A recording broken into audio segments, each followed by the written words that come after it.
serta untuk membacakan naskah proklamasi. Mas Ed. Ya. Proklamasi kami, bangsa Indonesia, dengan ini menyatakan kemerdekaan Indonesia. Hal-hal yang mengenai pemindahan kekuasaan dan lain-lain diselenggarakan dengan cara sesama dan dalam tempo yang sesingkat-singkatnya. Jakarta, hari 17 bulan 8 tahun 05, atas nama bangsa Indonesia, Soekarno-Hatta. Yakin benar? Tahun 45. Karena ada cerita, ini sebenarnya real story. Ketika seorang pemimpin membacakan naskah proklamasi dan saldo, itu terjadi di Timur Timur, Gubernur Timur Timur yang pertama, namanya Guillermo González. Bayangkan Gubernur Timur Timur pertama, bahasa Indonesia masih struggling dan masih khawatir dia akan lulus atau tidak lulus di bawah pengawasan militer yang berkuasa di Republik itu. Apa beliau sudah Indonesia betul atau tidak?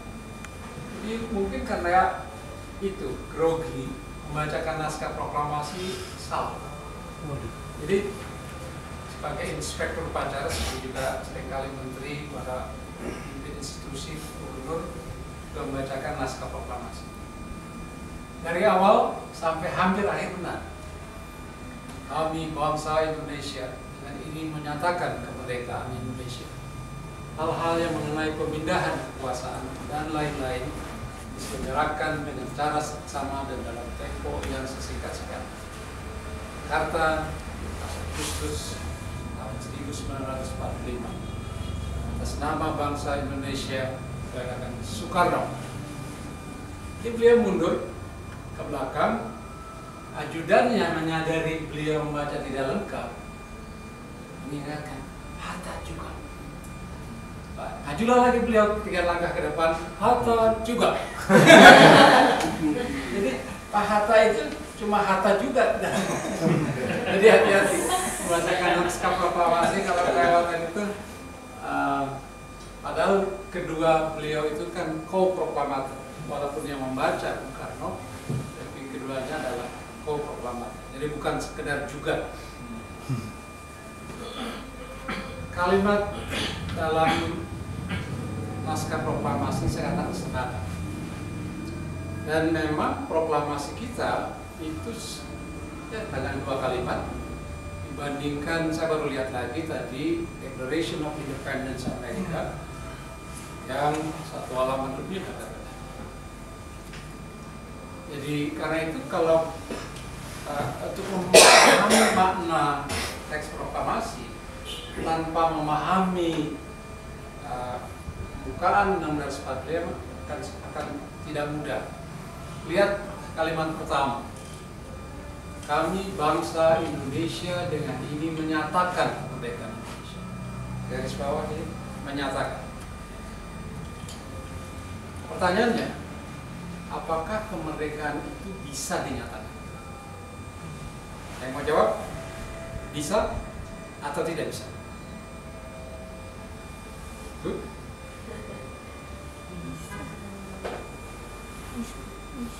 Kalau tidak bisa nggak jadi merdeka. Iya. Tapi kalau tidak bisa, alasannya mengapa? Mengapa bisa dan mengapa tidak bisa? Ya, gampang kan?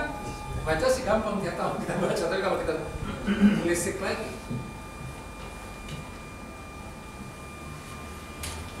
Dengan mantap Bung Karno dan kedua proklamator merancang kalimat ini karena kita meyakini kemerdekaan itu adalah ialah hak kita.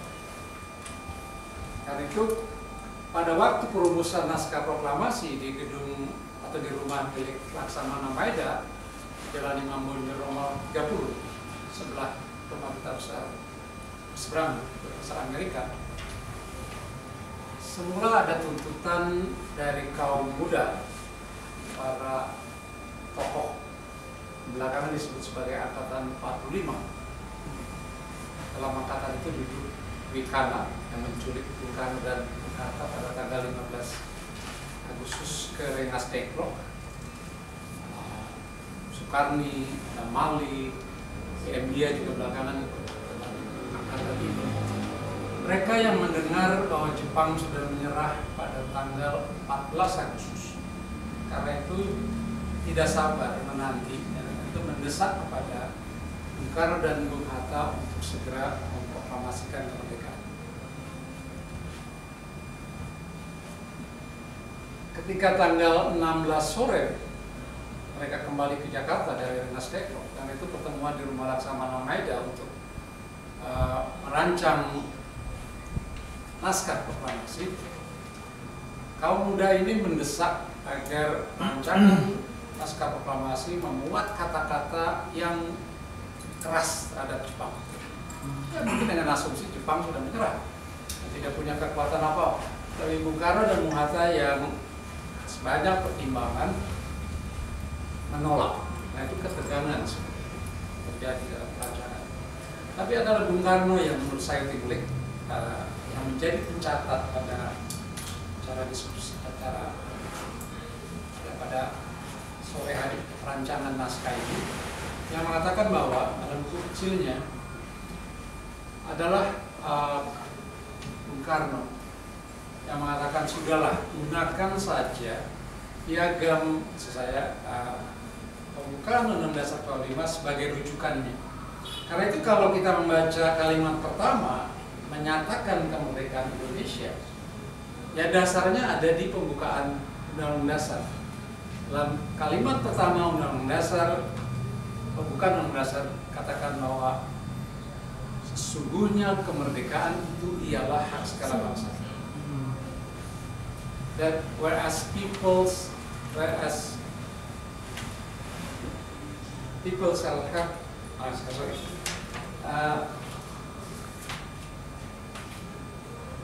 whereas independence is an inalienable rights to all people. Maksudnya kemerdekaan itu ialah hak segala bangsa. Karena itu hak kita, maka kita tidak memerlukan persetujuan siapapun.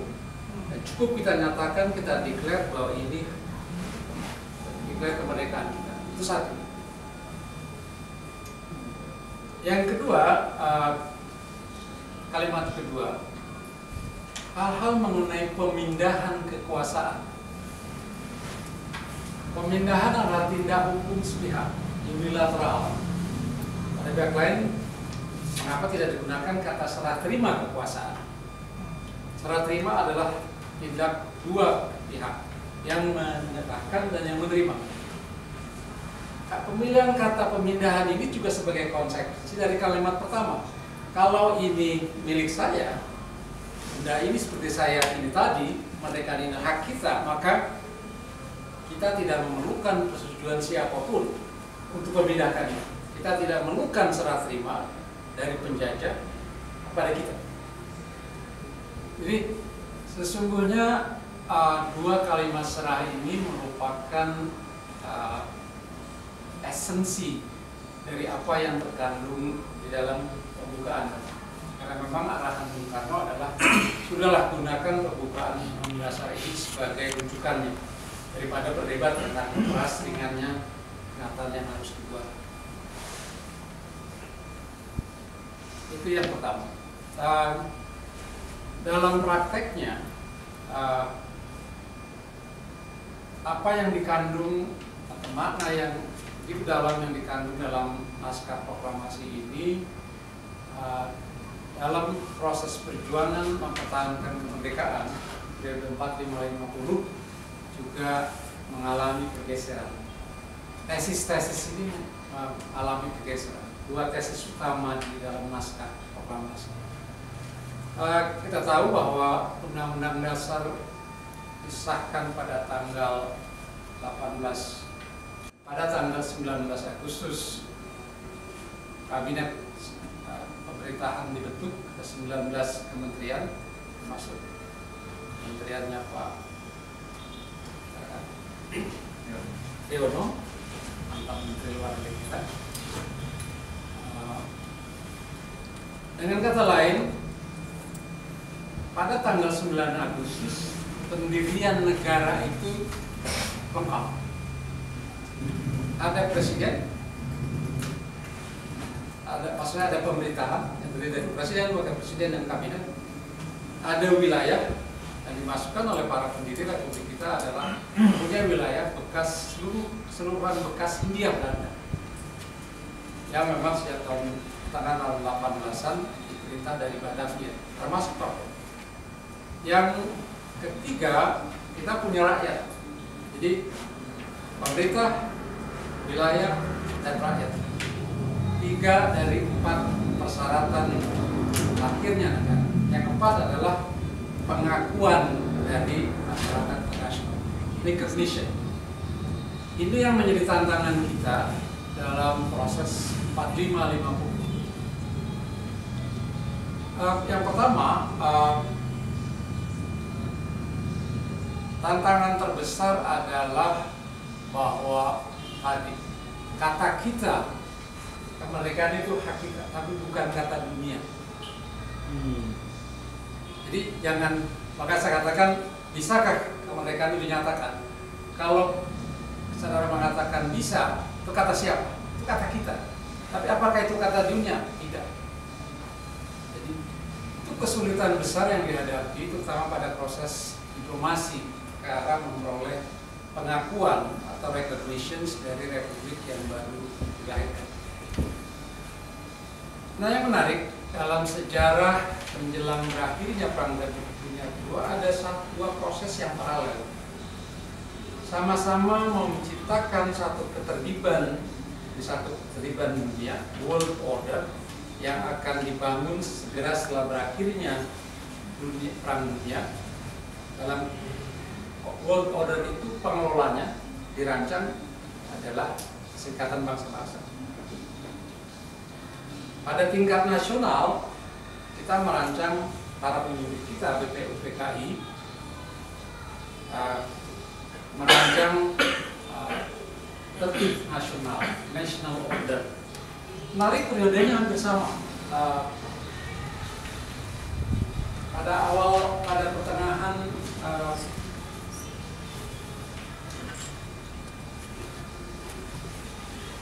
kalau BPUPKI, Badan Penyelidik Usaha Suatu Kemerdekaan, itu bersidang pada bulan Maret sampai Agustus 45, maka pada tingkat internasional ke arah membentuk PBB, dan itu karena itu piagam PBB sebagai konstitusinya. Pada tingkat nasional, BPUPKI juga mulai Maret sampai dengan Agustus ke arah membentuk negara Republik Indonesia sebagai pengelola tertib nasional, national order, mengadakan sidang di Jakarta di gedung, sekarang disebut Gedung Pancasila, yang berada dalam kompleks Kementerian Luar Negeri. Di situ 66 anggota BPUPKI membahas rancangan dasar negara Pancasila dan Undang-Undang Dasar 45 sebagai konstitusi negara yang akan didirikan. Jadi ada dua paralel proses yang, kalau kita bicara tentang hak bangsa terjajah untuk merdeka, mereka tampil pada dua posisi akhir yang bertolak belakang. Kalau pada tanggal 22 Juli, saya katakan mengapa 22 Juli tahun 45, karena disepakati Piagam Jakarta. Kalimat pertama bahwa sesungguhnya kemerdekaan itu ialah hak segala bangsa itu sudah mantap, tidak berubah lagi. Bahkan keseluruhan naskah Piagam Jakarta, kecuali 7 kata, berlakunya syariat Islam bagi pemeluk-pemeluknya, itu yang dihapuskan. Tapi keseluruhan Piagam Jakarta minus 7 kata ini praktis sama dengan naskah pembukaan dan sebagainya. Ada cerita sendiri mengapa 7 kata ini belakangan dihapuskan. Tetapi yang jelas mengenai konsep hak bangsa terjajah untuk mereka sejak 22 Juni sampai dari Piagam Jakarta sampai ke sampai sekarang yang ada di sana.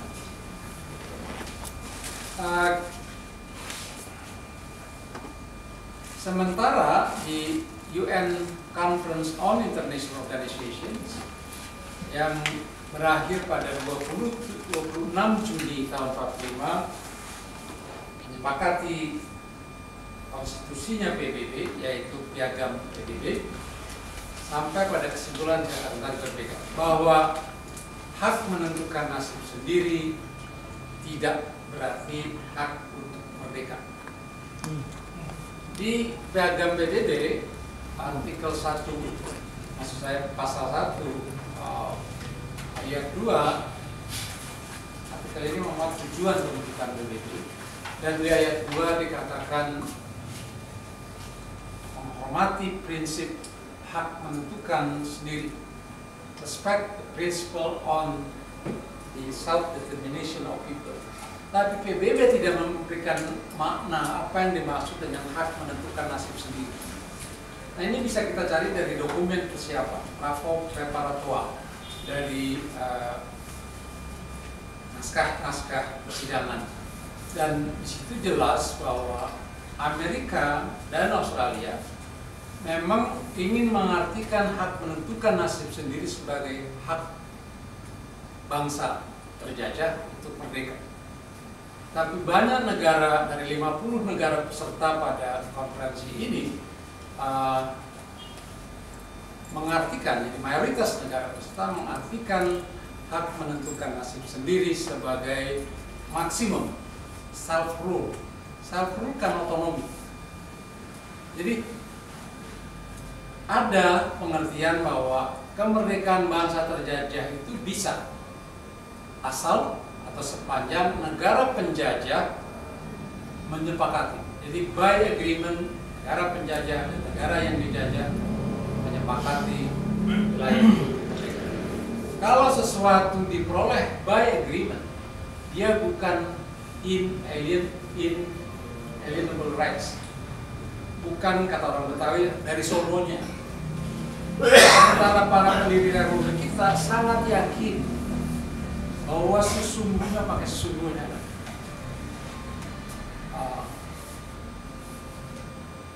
bangsa terjajah mempunyai hak untuk merdeka.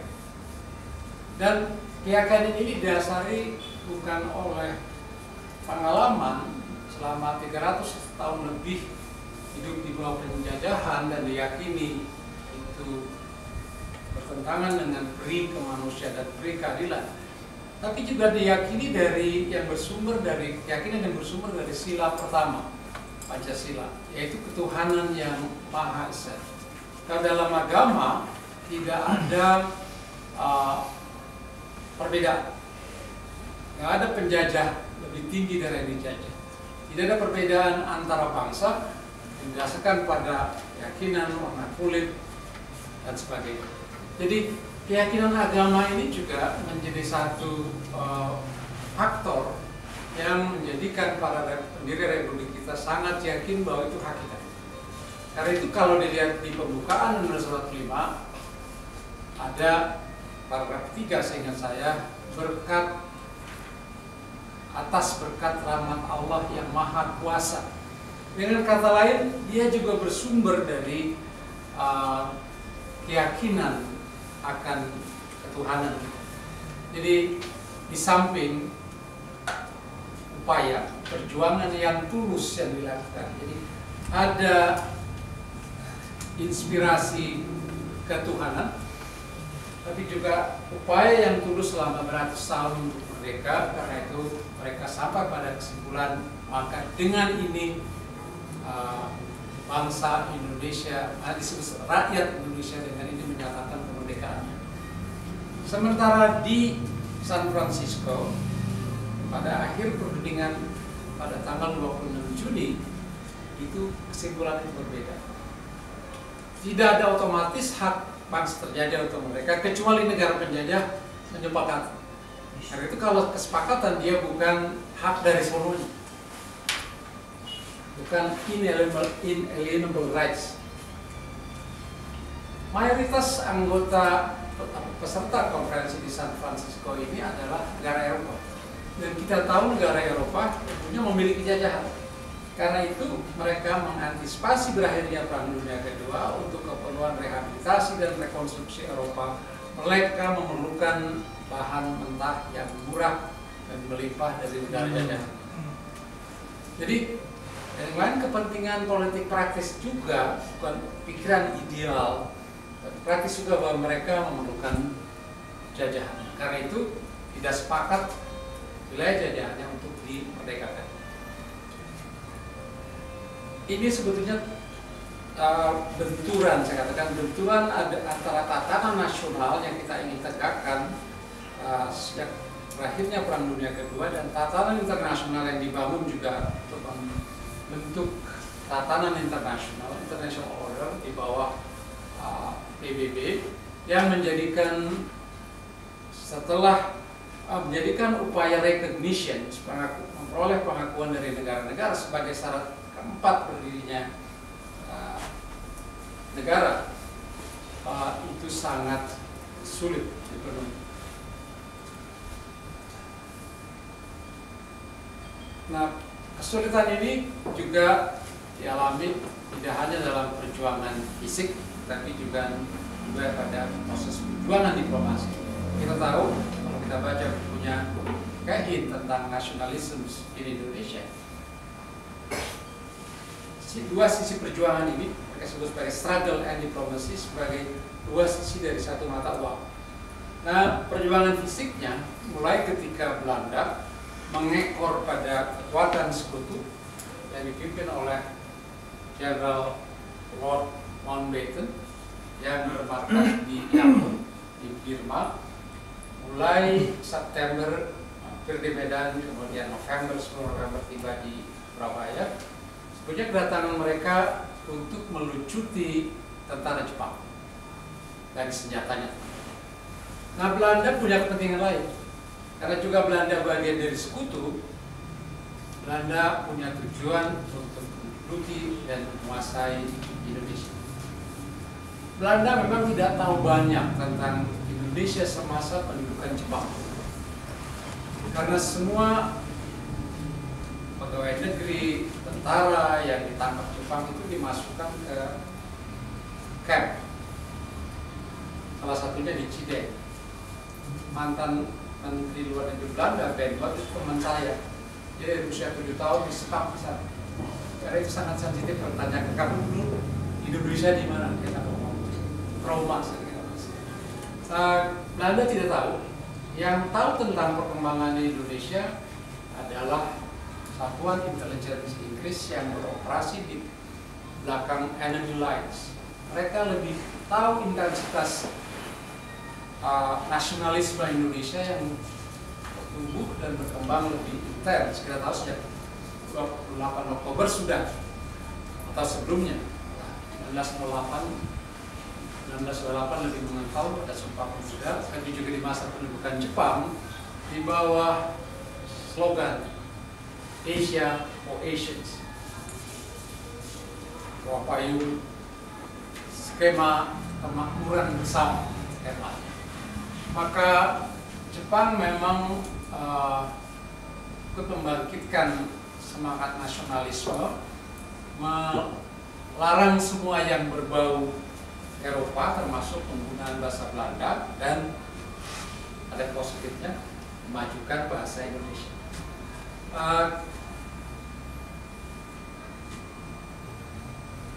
Banyak tidak diketahui bahwa selama pendudukan Jepang itu melatih 60 batalion peta. Peta itu pasukan yang cukup terlatih. Dan kurang lebih 1,5 juta auxiliary forces, macam BKR-nya. Hingga karena itu semangat perlawanan kita bukan hanya semangat nasionalismenya, tapi juga untuk pertama kali dalam sejarah Indonesia orang Indonesia tidak hanya mendapat pelatihan militer, Belanda tidak pernah pelatihan militer, tapi juga orang Indonesia dipercayakan memegang senjata. Itu yang Belanda tidak tahu, tapi Inggris tahu.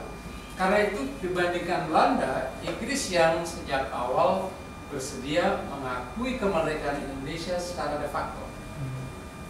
Yang British tidak duga ketika mendarat 10 November di Surabaya, orang rakyat Indonesia itu tidak peduli Inggris atau Belanda, tapi segala upaya dari pihak lain untuk merebut kemerdekaan yang baru kita raih, ya dilawan. Karena itu Jenderal Malabi terbunuh, tewas di Surabaya. Sebetulnya Inggris itu lebih simpatik pada kita, bersedia mengakui kemerdekaan berdasarkan proklamasi 17 Agustus 45 itu secara de facto. Nah, perjuangan fisik ini tidak mudah juga. Memang Belanda itu kan militernya berpengalaman selama masa Perang Dunia Kedua di Eropa, tetapi juga dalam menghadapi perlawanan Indonesia, Belanda itu mempunyai peroleh bantuan militer dari Belanda, termasuk latihan marinir yang ditujukan melawan kekuatan kita adalah mereka yang dilatih di Michigan. Dan senjata-senjata yang digunakan oleh pasukan Belanda masih dengan label bantuan Amerika Serikat. Sehingga saya pada 19 September tahun 45, Presiden Soekarno menulis surat kepada pihak Amerika bahwa ya jangan dibantu militer. Dan itu instruksinya oleh State Department adalah bahwa label bantuan Amerika itu saja direteli. Jadi karena itu memang para pemimpin kita yang pada masa sebelum berakhirnya Perang Dunia Kedua, bahkan jauh sebelum itu, coba lihat pidato Bung Karno sering menyebut pada Declarations of Independence 1776, inspirasi besar dan ideal Amerika untuk kemerdekaan. Tapi mereka yang kedua, secara realistik, tokoh-tokoh kita waktu itu, Bung Karno, Bung Hatta, Bung Sahrir, itu melihat Amerika sebagai pihak yang diharapkan membantu perjuangan menegakkan kemerdekaan Indonesia. Itu tidak terjadi. Karena terlepas dari ideal Amerika tentang freedom, tentang kemerdekaan, tentang perjuangan kemerdekaannya sendiri, dan janji Presiden Roosevelt bersama Perdana Menteri Churchill April 1941 bahwa dengan menjanjikan self-determinations sesudah Perang Dunia Kedua bagi bangsa-bangsa terjadi juga menjadi kosong. Karena sebagai negara adikuasa pemenang perang, Amerika keperluan politik praktisnya adalah pertama untuk membantu negara-negara sekutunya di Eropa untuk rehabilitasi dan rekonstruksi dari bencana perang. Yang kedua, mencegah meluasnya komunisme. Dan pemimpin-pemimpin kita oleh pihak barat Amerika itu dilihat sebagai kiri, sosialis kiri. Yang sebaliknya dari pihak Uni Soviet, pemimpin kita itu dilihat sebagai antek imperialisme. Jadi kita itu tidak kemana-mana. Nah, dalam perjuangan fisik kembali, sungguhnya ya dengan persenjataan yang terbatas, kita lihat di perlawanan 10 November, bambu runcing, gitu. Memang tidak mudah. Sementara Belanda, baik kemampuan, pengalaman, dan senjata mereka yang modern. Yang kedua, blokade militer Belanda cukup efektif. Baik blokade terhadap bagi mengalirnya senjata dari luar atau dan bantu blokade ekonomi membuat daya juang kita juga tidak mudah lemah. Mungkin spiritnya ya, tapi realitas dari senjataan, dukungan ekonomi kita lemah. Kita baca bahwa dalam sejarah blokade Belanda, sesungguhnya pada masa pendudukan Jepang. Demikian parahnya. Nah, diplomasi kita dalam kerangka mendukung perjuangan fisik ini menjadikan Singapura sebagai basis untuk pembelian senjata. Banyak senjata surplus yang ditinggalkan Jepang, jual belikan, kita membeli itu, mengirimkan ke Indonesia. Tokoh penyelundup Indonesia waktu itu adalah orang pas pangkatnya kolonel atau letnan kolonel John Lee, karena jadi marskal muda. Beliaulah tokoh mengorganisir dari Angkatan Laut penyelundupan senjata dan lain-lainnya di Indonesia.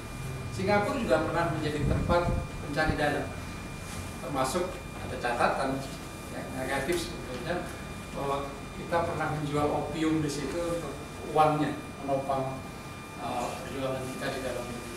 Jadi Singapura menjadi pusat kegiatan diplomatik dan keuangan pada awal revolusi kita. Kita tahu dalam perjuangan fisik, ya kalau dalam sejarah nasional banyak dihidupkan kembali serangan 1 Maret yang hanya semalam kemudian mundur lagi, tempuran antara pertempuran Lekong, Serpong dan sebagainya. Sesungguhnya juga dapat kita katakan pasukan gerilya kita itu juga tidak menduduki wilayah secara utuh, tapi sebaliknya juga dengan perlawanan kita, serangan yang sporadis menjadikan Belanda tidak sepenuhnya mampu mengontrol seluruh wilayah Indonesia. Ini juga yang menjadikan Belanda, walaupun dia tidak mengakui pernyataan kemerdekaan kita, memaksa mereka untuk mau melakukan negosiasi, perundingan, diplomasi dengan Indonesia. Dan dari sisi perjuangan fisik, ada satu periode ketika terjadi kudeta oleh Partai Komunis Indonesia, Sio Madiun. Pokoknya ada Alimin Musso. Alimin Musso itu baru pulang pada awal tahun 1948 dari pengasingannya di Cekoslovakia, kemudian melalui Sri Lanka. Di Sri Lanka ada konferensi pemuda komunis, dari sana masuk ke Indonesia. Dia tidak tahu tentang perkembangan Indonesia, karena itu bodohnya dia.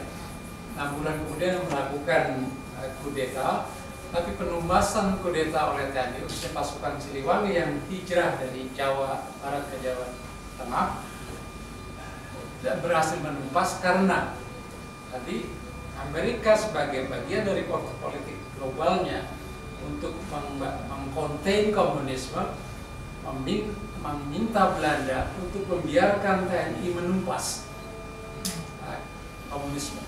Ini terjadi juga karena hubungan dekat yang dibangun oleh Perdana Menteri Hatta pada waktu itu. Jadi ini tidak pernah disebut dalam sejarah kita, tapi ada, kalau dilihat dari politik global Amerika, mereka berkepentingan komunis tidak tampil kuat, karena itu menekan Belanda, biarkan TNI menghabiskan mereka. Dan peristiwa ini menjadikan penumpasan Madiun membuat Amerika lebih simpatik pada Indonesia.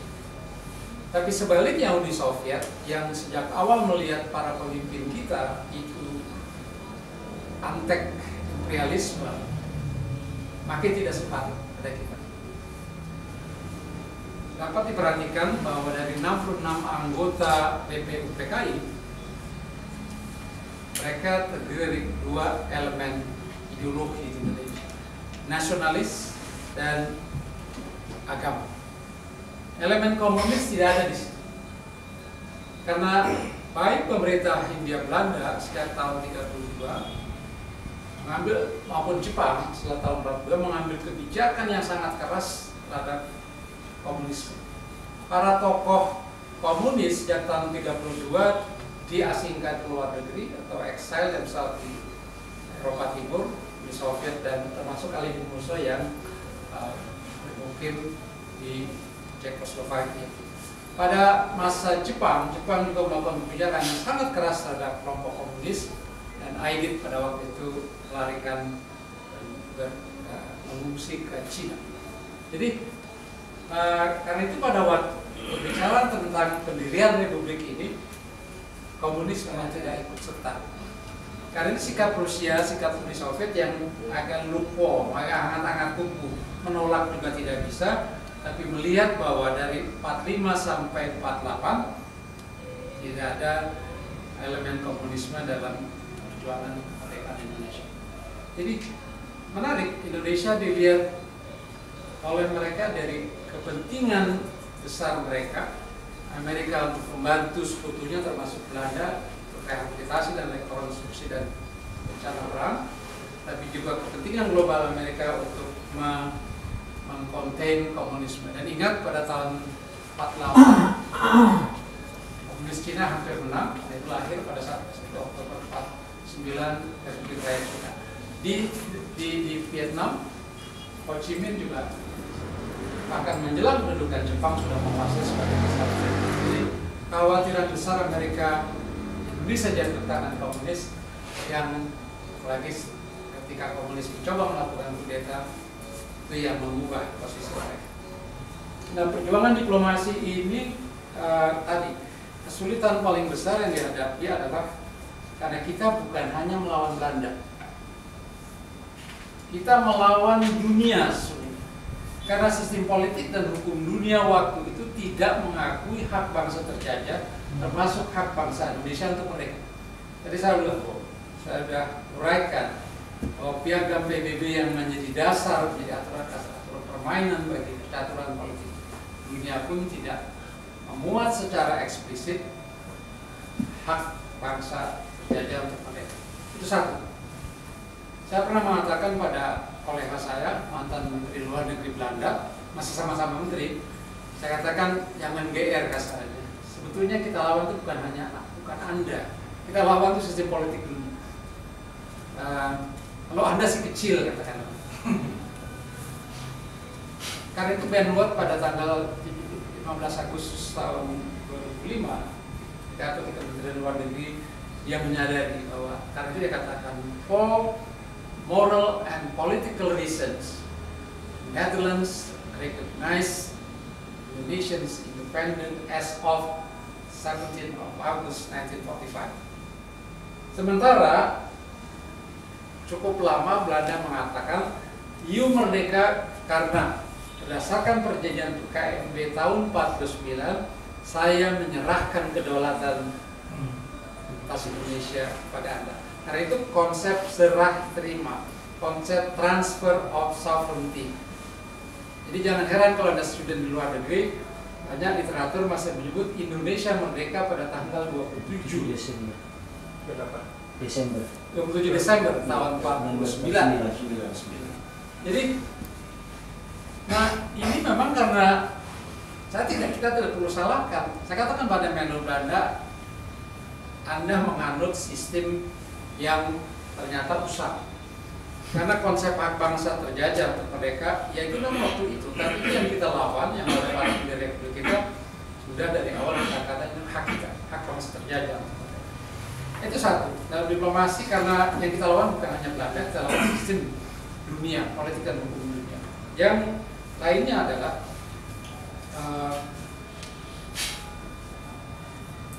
kita melancarkan kegiatan diplomasi pada dua area. Satu bilateral, termasuk kita dengan Belanda melalui negosiasi, tapi kita juga mencoba menggalang dukungan dari sahabat-sahabat kita. Kita ingat perlu ingat bahwa India punya peranan yang besar. India menyelenggarakan Conference on Asia, sungguhnya bicara tentang bagaimana menggalang dukungan bagi Indonesia. Tapi juga pada tahun 47 Mesir merupakan negara pertama yang mengakui Indonesia. Bahkan ketika kita dalam blokade Belanda, Mesir mengirim utusan dan menembus pesawat yang dikenal sebagai filosofer, legal philosopher. Ketika saya mengajukan draft final tesis saya, tiba-tiba saya ditanya, tolong jawab pertanyaan saya. Did Indonesia negotiate in good faith? apakah Indonesia berunding dengan itikat baik pada proses KMB? Saya mati pada last minute yang minta saya menjawab itu dan membuktikan good faith atau tidak kan tidak mudah, sangat subjektif. Saya bilang oke, Profesor, I'll do further research. Dan saya dapatkan bahwa separuh dari apa yang dikenakan sebagai separuh dari $4 miliar miliar gulden yang Belanda minta kepada Indonesia untuk mengganti itu harus katakan adalah biaya operasi militer. Dan saya dapatkan dari kasus tahun 1914 sengketa antara Swedia dan Finland mengenai Pulau Åland yang dibawa ke Mahkamah Arbitrasi. Rulingnya, putusannya adalah biaya operasi militer yang ada gunakan terhadap Lawanda tidak boleh digunakan sebagai elemen ganti rugi. Dan kata lain bertentangan dengan hukum internasional. Jadi saya kembali ke Profesor, saya katakan saya buktikan bahwa Belanda yang tidak good faith karena dia memasukkan elemen yang secara hukum tidak boleh. Jawab Profesor saya, well, you know, Belanda itu kaku, stiff neck.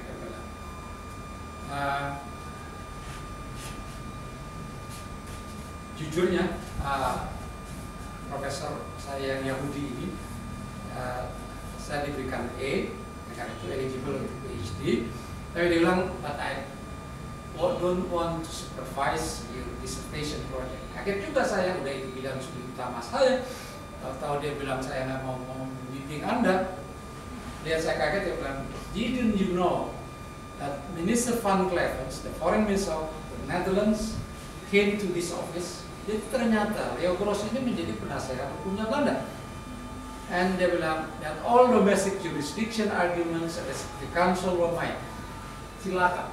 Pas ini saya baru tahu itu, dan ternyata dia adalah lawyer bagi Belanda. Saya yakin para pendiri Republik kita termasuk legasi yang dipimpin oleh Sultan Syahrir, kemudian para anggotanya Sumitro Djahadikusumo, ada Haji Agus Salim di luar negeri, lainnya ada Sudarpo, dan tidak ada satupun ahli hukum internasionalnya. Saya nggak yakin karena memang kita tidak punya ahli hukum internasional pada waktu sidang BPUPKI. Ahli hukum kita kan Supomo, tapi beliau sebagai lebih tata negara. Yamin juga begitu. Tapi tanpa sengaja sebetulnya ada betulnya. Karena memang argumentasi yang disampaikan oleh legasi kita di Sari lebih pada argumen politik. Jadi dia memang percuma untuk berargumen secara hukum karena hukum internasionalnya tidak mengakui hak bangsa terjajah untuk mereka. Jadi ada hikmahnya juga itu. Kekurangan kita. Jadi argumennya sepanjang 47 sampai 50 sampai 49 itu sangat politik. Nah ini yang kita alami dalam perundingan dan kita dalam proses di PBB itu kita tidak bisa mengandalkan pada siapapun, tidak Amerika, tidak Rusia, Soviet. Jadi kawan-kawan kita seperti India, Syria punya negara namanya El-Khoury yang sangat vokal membantu, juga Australia. Disinilah sungguhnya pengalaman diplomasi Indonesia 4550 ketika kita dengan susah payah mencoba menegakkan kemerdekaan, memperoleh pengakuan dari masyarakat, akhirnya kita hanya bisa mengandalkan diri kita sendiri, kekuatan kita sendiri. Sebetulnya saripati dari pengalaman perjuangan kita menegakkan kemerdekaan, terus termasuk proses diplomasi yang kita lancarkan, yang membuat Perdana Menteri Hatta pada tahun 2008 tampil dengan konsep politik luar negeri bebas dan aktif. Judul pidatonya adalah mendayung di antara dua karang. Dua karangnya ini Amerika yang kita bisa harapkan dan Uni Soviet yang juga kita tidak bisa harapkan. Jadi dari sebuah dua kalimat ini yang tadi maknanya sangat dalam dan dalam praktek juga 4550 sukar kita pertahankan, konsisten dengan itu. Karena itu dalam prosesnya saya melihat sebagai tactical move. Ya, kita terima pengakuan Jawa Sumatera dan Sumatera Jawa Madura, kemudian Indonesia sebagai bagian dari Republik Indonesia Serikat di bawah persemakmuran. Tetapi karena sebetulnya strategi para pendiri bangsa ini konsisten, bahwa walaupun perjanjian KMP ditandatangani 2007 dan kita menerima konstitusi federal, Indonesia menjadi negara hanya menjadi bukan negara kesatuan, tapi 8 bulan kemudian pada tanggal 17 Agustus tahun 50 Presiden Soekarno mengenyahkan, membatalkan perjanjian KMP. Karena itu profesor saya mengatakan, did Indonesia negotiate in good faith? Ketika saya, what do you mean by good faith? You rundingkan, you tanda tangani, tapi you menyahkan 8 bulan kemudian. Dan kita kembali kepada Republik Indonesia, walaupun antara tahun 50 sampai dengan 59 kita memiliki Undang-Undang Dasar sementara. Dan kita tidak berhenti sampai dengan kita menyatakan kemerdekaan, mempertahankan kemerdekaan, kita proklamasikan, kita diterima sebagai anggota PBB pada September tahun 1950, yang berarti pengakuan dunia, seluruh negara dunia bahwa Indonesia sebagai negara sudah utuh.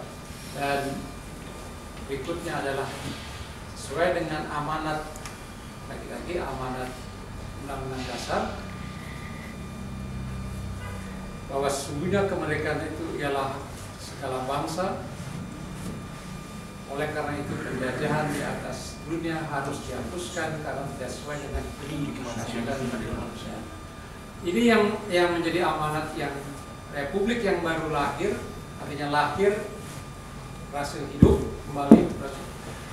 Kemudian tahun 55 kita menyelenggarakan Konferensi Asia Afrika, yang pada dasarnya adalah tadi kita bukan bangsa yang egois, tapi membantu bangsa-bangsa terjajah untuk lainnya untuk merdeka, khususnya di Asia dan Afrika. Jadi kalau di Bandung itu hadir 29, sebetulnya bukan 29 negara, sebagian masih belum menjadi negara.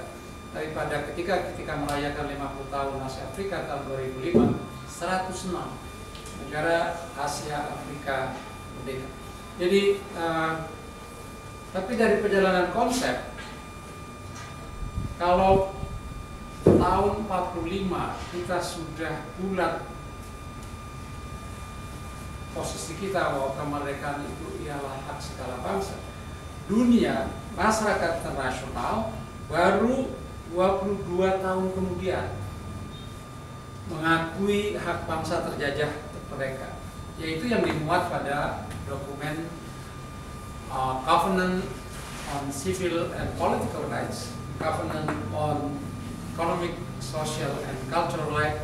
Masing-masing pada pasal 1 menyatakan all people shall have the right to self-determination, and by virtue of that right they self-freely determine political, economic, and social system. Jadi 22 tahun telatnya masyarakat internasional. Itu pernah katakan pada Menlu Ganda, Anda telat. Apa yang para pendiri Republik kita 20 tahun sebelumnya sudah sampai pada kesimpulan yang bulat bahwa bangsa terjajah punya hak merdeka. Dengan kata lain, sebagai kesimpulan, dua kalimat itu sederhana, tapi dia syarat makna dan kandungan-kandungan nilainya sangat tinggi. Jadi memerlukan 22 tahun masyarakat internasional untuk sampai pada kesimpulan yang sama. Bangsa terjajah punya hak untuk merdeka, dan di kaliku perjuangan kita ini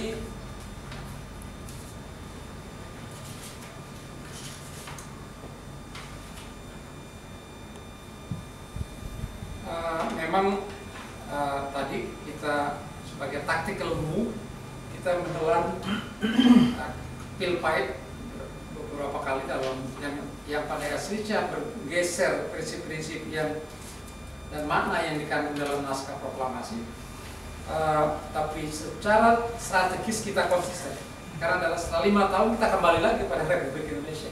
Bandingkan dengan cara Palestina negosiasi dengan Israel. Setelah berakhirnya perang 67, sesungguhnya besar kemungkinan Palestina mampu memperoleh seluruh wilayah yang dia klaim berdasarkan garis perbatasan tahun 67 dengan Israel. Tapi karena yang Palestina ingin meraih mutlak apa yang dia inginkan, jangankan garis 67 di mana West Bank dan Gaza, tapi di West Bank-nya sudah penuh dengan katakan sumber air itu sudah dikuasai Israel, bukit-bukit yang Israel. Jadi kita pernah diskusi dengan pejabat Palestina, ada kurang Mahmud Abbas, itu Kiai Hasim Muzadi yang mengatakan senama kelompok pemimpin agama. Ya Anda salahnya dari awal maunya merubah kemuflakan, tentu pada akhirnya juga Anda tidak peroleh dan mungkin tidak akan memperoleh apa yang kesempatan yang terjadi pada tahun 67. Coba Anda meniru kita sedikit demi sedikit, tapi konsisten sebagai taktikal move yang kita terima, tapi secara strategi kita tidak menggeser posisi kita. Itu perbandingan yang sangat sederhana menurut saya. Yang lainnya adalah tadi dengan memahami dua kalimat sederhana proklamasi, kedalaman pikiran para pendiri Republik ini dengan menyatakan kemerdekaan karena kita yakini itu hak kita, itu posisi yang sangat secara filosofis juga sangat mendalam dan secara legal dia juga kokoh. Kokoh bukan hanya bahwa dunia 20 tahun kemudian pada tahun 67 mengakui hak itu, tapi saya percaya konsepsi hak bangsa terjajah atau bangsa-bangsa untuk merdeka tidak hanya telah survive selama 72 tahun seperti kita buktikan, tapi saya pikir sepanjang sejarah manusia dia akan tetap hidup. Jadi kita bisa menghargai dan patut menghargai para pendiri Republik kita dengan lebih baik karena kebesaran hasil pemikiran dan konsep-konsep mereka yang menjadikan Republik Indonesia yang kita cintai sampai saat ini, yang insya Allah ya kita merayakan 100 tahun Indonesia tahun 2045. Indonesia itu bukan ramalan dari gelas kaca baca, tapi dari berbagai perhitungan diproyeksikan Indonesia pada tahun 2035 akan menjadi negara dengan kekuatan ekonomi ke-6 terbesar di dunia. Pada tahun 2045 atau 2050 kita akan menjadi negara dengan kekuatan ekonomi terbesar ke-5. Jadi insya Allah itu yang akan terjadi. Tapi pada hari kemerdekaan ini ya kita renungkan, kalau misalnya dari renungan kita siang ini kita patut menghargai besaran para pendiri Republik ini termasuk dalam konsep-konsep mereka. Hari ini memang kita fokuskan pada naskah proklamasi, tapi kalau kita mau kaji tentang pandangan-pandangan mereka seperti dimuat dalam Undang-Undang 45, itu luar biasa. Nah, kebinekaan, konsep negara bangsa yang tidak sepenuhnya sekuler, kami juga jalan tengah, Satya, luar biasa. Apalagi kita bisa menghargai diri kita lebih baik kalau kita lihat juga dari luar, seperti tadi konsep pendiri hak. Kalau kita lihat dari luar, kacamata dunia saja belum punya, baru 22 tahun kemudian. Saya kira demikian paparan saya, mungkin kepanjangan, silakan ada hal dalam waktu yang saya gunakan mungkin yang tidak saya sebut. Ya, Tangan dulu Bapak.